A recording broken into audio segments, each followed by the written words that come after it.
Critical Point Reviews. X-Men First Class. Whatever. I don't care.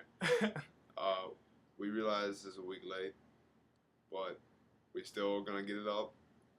Next weekend, hopefully, we'll have 13 Assassins and Green Lantern up. And I think closing out the weekend, closing out the month, we'll have this movie called, what's it called? Meek's Cutoff. It's like some limited release sort of Western themed movie. And I'm not sure about the other movie yet. But probably, I don't know. I don't even know what the I have no idea. But getting back, sorry to get off subject. But X-Men First Class. Yes. Yes. Yes. Since you saw it most recently. Yes. What did you go ahead and Okay, start us off? X-Men First Class. It was an excellent movie. It really was. To me, it was the best out of all X-Men movies I've seen. I don't know if I could say it's the best comic book movie I've seen. I've only seen it once, but I don't know, everything about it, like, it just, the way it started out, you know, it had Speaking, since you said best comic book movie, okay. I mean, I think Dark Knight, of course, holds that. But do you think it's the best Marvel movie? I'd have to see it again. I have to see it again Okay. because, you know, like Spider-Man, Spider-Man 2. And Spider-Man 2 and everything, those were really... Personally, that's my favorite Marvel movie still. I didn't think X-Men First Class was as good, but that's just my opinion. I don't know. I'd have to see it again. I'm also a big Sam Raimi fan, so I mean, well, that sort of throws it. Plus, Blade. Blade 2. So that wasn't. That was Marvel. Yeah, that was. But I love Guillermo del Toro also, but I don't think that the works second out. one was really good. I don't think that works out for me though. But anyway, the way I think Hellboy would be much better than Blade. But that's just my opinion. But you have to have a certain taste. But anyway, X-Men, the way it started, it was kind of similar to the way the first one started when you think about it. Yeah, and you think about it, the director sort of had to have guts to go back in the process. And do that. Thing. And in a way, I think he did it a lot better than the first one. The first one was okay and everything. But it left a lot of questions on. I mean, I eventually, after watching the movie so many times, the original, I figured out that was Magneto, but because he was bending out the gates. Yeah. But it left a lot of questions unanswered. On the first one? Yeah. It left I was like, dang, I really wonder what happened. It kind of did. But on this one, it's like they really drew you in and everything, and then the whole situation that happened right after that. I don't want to spoil anything. Yeah, I don't want to spoil anything. It's only a week old, but I mean, if you haven't seen it, I won't spoil it. But what happened? I loved everything from the. I thought the whole beginning was great. Besides, during this one part, Magneto as a child, he just kept screaming through this one. It's sort of almost, what I'm talking about. It didn't really stick when they were in the room and just everything was going crazy. If that makes sense. Oh, I didn't have a problem with that. I mean, it made sense. It made sense, but it almost seemed like he was a little over the top. Yeah, that's the only thing. I mean, I didn't really like it. Given what happened right before then, it kind of made sense for them to show this. But the way the boy acted it out, it was almost just it was a little over the top. But I mean, it was over the top. But I think it was appropriate for the character because after that, when you see the character, he's kind of more subdued. Yeah, no, it makes sense. So it suggests there's a lot going on especially that when you not see really seeing. It's not present day. The movie was 1960s, but when you see the present day Magneto, right. So he might be playing it like everything's okay, but underneath it all, he's being destroyed basically. Yeah. So I thought that was kind of a good point. And then they had a lot of character development for his character early on, especially. Basically, the summary of the story is it's the X-Men at the beginning, the first X-Men and such. In case you didn't know, this was a prequel. This is a prequel. This is a prequel to the whole series.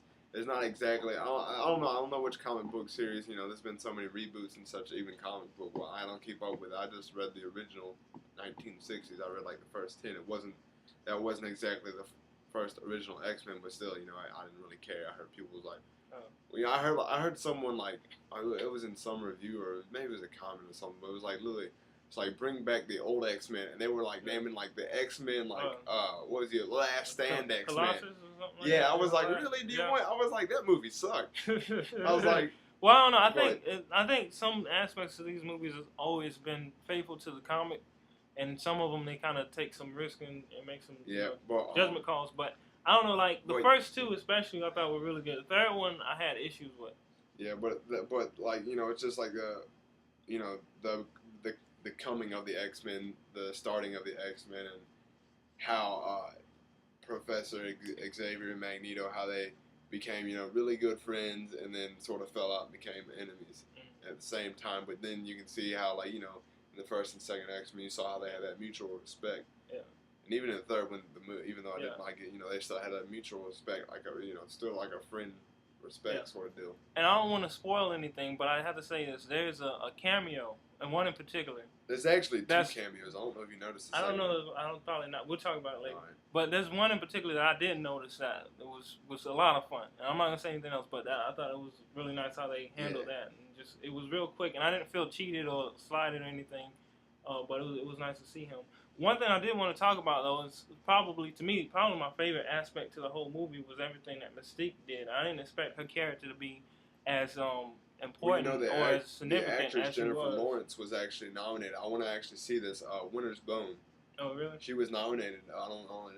She didn't win, but she was nominated for best actress or best supporting actress last Oscar season for Winter's Bone. I heard it was really good. But she did a good job with the character. She did a pretty good job. The way that they handled the character was really nice, and it's like the way they incorporated her. She was a lot more significant than I expected. I just thought she would be another character, but a large part of the movie really hinged on her character and to progress a lot of the story and everything. Yeah.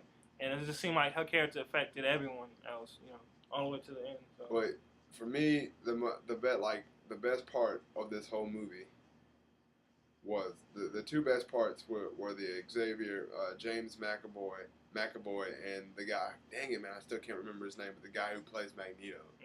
Something Bashbender, I don't know, something like that. I forget his last name first, but it was those two really hit it off for me. And partially the second part, I guess you could argue half of the movie was sort of the period of it, the period piece, which is partially my favorite and partially the thing I didn't like. I agree. Like when earlier on in the movie, when they went to Las Vegas or whatever, and they had all this it looked a lot like it had so much. I felt like I was in the '60s. Yeah. Which was just I was like, dang it, man! That this is just awesome. It reminded me, But you gotta understand too. This is the first time they've done that, so they can't just go all out and then, leave everyone else and say, "Forget you, baby." Again, I mean, I know you haven't seen Super 8, but I sort of that. But that's the first time they've done Super 8, so that's true. They got ground to say, okay. Yeah, and I realize, there's a lot of, there's a lot of people that are like, oh, it's based in the '60s. This is just stupid, but no, I thought it was. I can hear if they would have made it like a straight up period piece. I can hear a bunch of. I was glad they at least continually reminded you the time period because it kept bringing JFK. But I felt like towards the end they almost, and if anything, that would be that. That's and then it's not even not so much nitpicking because coming out of the movie, I still felt like I wish I would have had a period piece. Yeah. And one thing you mentioned earlier, I actually agree with, is certain characters probably could have had more of a role or could have gone a little bit deeper into, who they are and their background. There's some certain characters I won't go in depth, but I felt like maybe even a minute, give a minute background or even give them some dialogue. You don't really have to give them even a background because some of them you don't even know why. You just know their characters, but they gave them dialogue, so it made them interesting.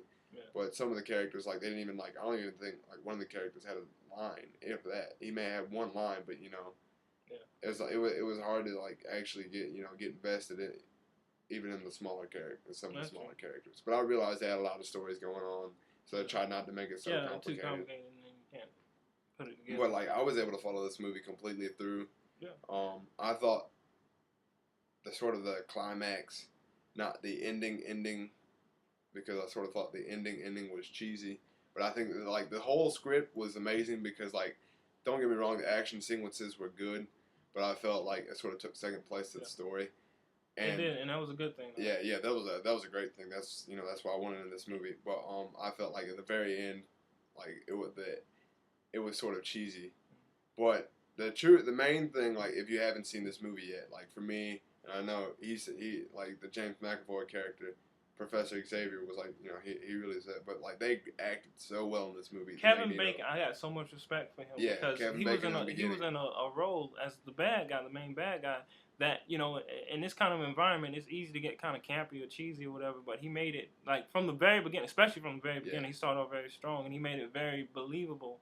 And he kept a certain amount of like credibility to the character throughout the whole movie. And it's hard to do that. And sometimes you can easily like say lines that just seems like okay, this is a comic book he movie. was in Super. I know you haven't seen that yet. I didn't know that. Yeah, he was in Super, and he did a really good job in that also. But I mean, you really haven't seen him in too many movies. Like I've seen him in not recently. I mean, really if you think about he hasn't been in that many movies, right. like maybe but one I mean, movie. Any movie he's done, I can't think of a movie where he's done. Yeah, but I mean, like what but I'm saying, like this is like the first I think comic book movie I've ever seen. Especially like in the beginning. I know some people it's gonna be like he did such a good job in the beginning. It may like sort of towards the end of the movie, it may almost feel like it was almost. Sort of disappointing because the character was almost like the way it happened. But I mean, that's not really his fault because he did everything with this. It's not necessarily the script's fault either. And at the same time, his character is a very strong character, so it's hard to finish like. It's almost like his character is just like a plot mover to actually show you why the relationship went the way it went. Yeah. So I mean, it's not that's more of a plot mover. It's not really. He is the main bad guy, but it's not. So what would you give the movie? Thinking on it because my main complaint and. I don't think I've ever even heard anyone make this complaint, but like my main complaint was the period piece because I felt like it would have made a little bit better. Some of the underused, I felt like give a little bit of just to help out the other actors in the movie, give them a little bit of lines at least instead of just special effects and action sequences. But I would probably give this a 4 out of 5. It's definitely the best X-Men movie I've seen. Yeah, I mean I would give it a solid 4 out of 5. Yeah. It's the best X-Men movie I've ever seen. It's not the best Marvel movie. But it was a really good surprise. And I feel the same way. It's like the story was so good. Like the other stories in the X-Men movies were decent, but you knew it was more like a lot of times not so much the first one, but particularly the second one was more about the action than it was the story. And this one it really focused on the story and it created the action from the story and it just the way everyone portrayed it just made it more believable. But I would give it a 4 out of 5 as well. It was a really good movie. Really good. But that's our review. So keep checking back. Please subscribe. I know I didn't say that in my Super 8 review, but please subscribe and comment. We actually if you don't like, if you hate us, tell us. If you like it, tell us. Yes. Comment. If you felt different about the movie, please comment about it. I'd love to hear it. Especially some of the things could definitely be discussed. Also. Super 8 review, comment. I think I wrote that in the description, but please comment, do all that. Any review, I would love to hear another opinion. So, that's it. Peace out. Well, that's it there, so I can cut it later.